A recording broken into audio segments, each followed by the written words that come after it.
فأما من طغى وآثر الحیات الدنیا فإن الجحیم هی المأوى. جو انسان اپنی خواہش کے مطابق زندگی گزارتا ہے، جو انسان نفس پرستی کے مطابق زندگی گزارتا ہے، جو انسان اپنی خواہشوں کے مطابق زندگی گزارتا ہے، وہ اسلام کو فالو نہیں کرتا. کہنے کا مسلمان ہے، نام کا مسلمان ہے، لیکن اسلامی تعلیمات پر عمل نہیں کر رہا ہے، وہ اسلامی احکام پر عمل نہیں کر رہا ہے. اس کے ذہنوں کے اندر، اس کے دل و دماغ کے اندر جو بات آتی ہے، جو اس کو اچھی لگتی ہے، جو اس کو آسان لگتی ہے، اس پر عمل کر لیتا ہے. اپنی نفس پرستی کے مطابق زندگی گزارتا ہے، اپنی خواہش کے مطابق زندگی گزارتا ہے. قرآن کا حکم کیا ہے؟ حدیث کا حکم کیا ہے؟ اللہ کیا فرما رہا ہے؟ میرے اور آپ کے آقا صلی اللہ علیہ وسلم نے کیا فرمایا ہے؟ اس کی پرواہ نہیں کرتا. اگر اس کے سامنے کہا جائے کہ بھائی تم مسلمان ہو، تم اسلام کے ماننے والے ہو، اللہ کو ماننے والے ہو، اسلام پر عمل کرو، نمازیں پڑھو، روزے رکھو، زکاتیں ادا کرو، اپنے ایمان کی حفاظت کرو، اپنی بیٹیوں کو پردے کا حکم کرو، وہ یہ کہتا ہے یہ تو پہلے لوگوں کی کہانیاں ہیں. آج کا فیشن کا دور مسلمان، فیشن والا مسلمان یہ کہتا ہے یہ اسلام ہمیں ہر چیز سے روکتا ہے. آج کا فیشن والا مسلمان یہ کہتا ہے کہ اسلام ہمیں ہر چیز سے روکتا ہے. حالانکہ اسلام نے وہ حکم کیا ہے جو اللہ اور اس کے رسول صلی اللہ علیہ وسلم نے تعلیم دی ہے. میرے اور آپ اللہ رب العزت قرآن میں فرماتے ہیں جو انسان اپنی خواہش کے مطابق زندگی گزارے، نفس پرستی کے مطابق زندگی گزارے، اپنے دل و دماغ کے مطابق زندگی گزارے، قرآن کو ایک طرف چھوڑ دے، احادیث رسول کو ایک طرف چھوڑ دے، اللہ کے احکام کی خلاف ورزی کرے، رسول اللہ صلی اللہ علیہ وسلم کے حکموں کے مطابق نہ چلے، میں اللہ رب العزت فرماتے ہیں وآثر الحیات الدنیا، دنیا ہی کو سب کچھ سمجھ لیا ہے، دنیا ہی کو سب کچھ اعلیٰ سمجھ لیا ہے. اللہ فرما رہے ہیں فإن الجحیم ہی المأوى، ایسے لوگوں کا ٹھکانہ جہنم ہے. یاد رکھنا ہے یہ پیغام اللہ کی طرف سے ہے کہ جو مسلمان، جو انسان اللہ کے حکم کو خلاف ورزی کرتا ہے، اللہ کے حکم کی تابع داری نہیں کرتا ہے، اپنے نفس کے مطابق زندگی گزارتا ہے اور یہ کہتا ہے کہ میں اسلام تو مانتا ہوں لیکن اسلام کا نام تو لیتا ہوں، مسلمان ہونے کا نام تو میں رکھ لیا ہے، مسلمان تو میں اپنے آپ کو کہتا ہوں لیکن اسلامی تعلیمات پر میں عمل نہیں کروں گا. اللہ فرما رہے ہیں ایسے لوگوں کا ٹھکانہ جہنم ہے.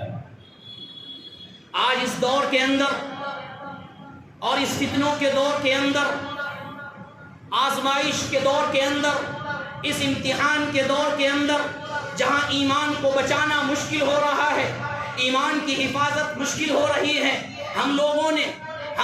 نے اپنے بچوں اور بچیوں کی پرواہ نہیں کی، ہم لوگوں نے اپنے لڑکوں کی اور لڑکیوں کی پرواہ نہیں کی. اس لیے آج روزانہ پچھلے 2-3 سالوں سے اور اس سے پہلے بھی کئی واقعات ہمارے سامنے ایسے آتے ہیں کہ ہماری بچیاں جو اسکول میں پڑھنے والی ہے، جو کالج میں پڑھنے والی ہے، وہ غیر مسلم کے ساتھ بھاگ کر شادی کر رہی ہے. یہ ایک واقعہ نہیں ہے، سینکڑوں واقعات ایسے اب آ چکے ہیں. آپ کو بھی معلوم ہوگا کہ ایسی مسلمان گھرانے کی لڑکی کہ جن کا گھرانہ دیندار کہلاتا ہے، جن کے گھروں کے اندر عبادتیں کی جاتی ہے، جن کے گھروں کے اندر تہجدوں کی پابندی ہوتی ہے، جن کا کوئی بھی گھر بغیر نمازی کے نہیں رہتا، بغیر نماز کے نہیں رہتا، ان کا گھر دیندار کہلاتا ہے. وہیں کی لڑکیاں وہ کالج کے اندر جاتی ہے اور وہاں پر لڑکوں سے اپنی جو ہے دوستی کرتی ہے اور غیر مسلموں کے ساتھ بھاگ جاتی ہے، ان سے شادی کر لیتی ہے. بتاؤ مسلمانوں، بتاؤ مومنوں، آج ہماری بچیاں، آج ہماری بہنیں، آج ہمارے لڑکے، آج ہمارے بیٹے یا بیٹیاں غیروں کے ساتھ جا رہے ہیں. اس کے ذمہ دار کون ہے؟ اس کے ذمہ دار ہم لوگ. روزانہ ایسے واقعات ہوتے ہیں، کہاں کے بتائے جائیں. ایک جگہ کے بارے میں ایک مسلمان لڑکی غیر کے ساتھ بھاگی، غیر کے ساتھ شادی کی، اس نے شادی کا ڈھونگ رچایا، شادی کر لی، وہ حمل سے ہو گئی. اب اس کو فکر ہو گئی غیر مسلم کو، یہ حیدرآباد کا واقعہ ہے، اس غیر مسلم کو فکر ہو گئی کہ یہ تو مسلمان لڑکی ہے، میں غیر مسلم ہوں، میرے گھر والے مجھے پریشان کریں گے، میرے گھر والے میری اولاد کے بارے میں مجھے کیا کہے گے؟ اس نے اس بچی کو، اس نے اس بیوی کو بھی، یعنی جو اس کی بیوی بنی ہوئی تھی اس کو بھی، اور جو پیٹ میں بچہ تھا اس کو بھی قتل کر دیا۔ یہ ایک واقعہ نہیں ہے، سینکڑوں واقعات ایسے ہوئے کہ غیر مسلم کے ساتھ بھاگنے والی لڑکی، غیر مسلم لڑکے کے ساتھ بھاگ کر شادی کرنے والی لڑکی کا انجام یہ ہوتا ہے کہ 6 مہینوں کے اندر اس کو قتل کر دیا جاتا ہے، اور قتل ہی نہیں، اس کے ٹکڑے ٹکڑے بھی کر دیے جاتے ہیں۔ ایسے ایسے واقعات ہمارے سامنے آئے، اور یہ ابھی نہیں، روزانہ ہر جگہ سے یہ واقعات سننے کو ملتے ہیں۔ ہر قریہ، ہر شہر، ہر گاؤں،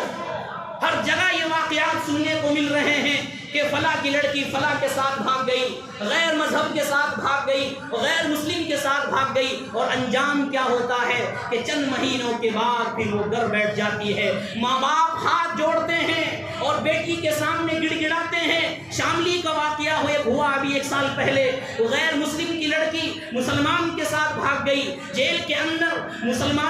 جیل کے اندر پولیس والوں نے ماں باپ کو بلایا، ماں باپ ہاتھ جوڑ رہے ہیں اور بیٹی سے کہہ رہے ہیں بیٹی جو تو چاہتی ہے تجھے عطا کر دیا جائے گا، جتنی مال و دولت تو چاہتی ہے تجھے عطا کر دی جائے گی، جو تو جہیز مانگتی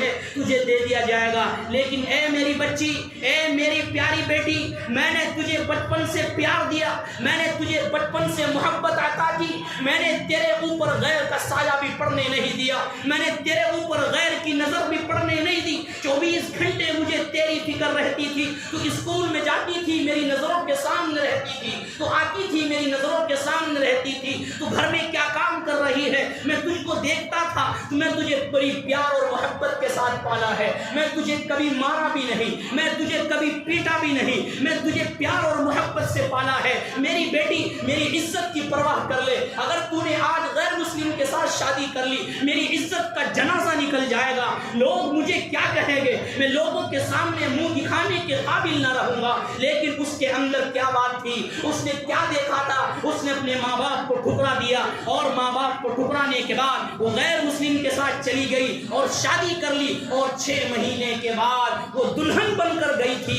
لیکن جب 6 مہینے کے بعد وہاں سے آئی تو اس کی لاش اور ان کے ٹکڑے وہاں سے آئے۔ ایسے ایسے واقعات ہمارے سامنے ہو رہے ہیں، اور میں آپ یہ بات کیوں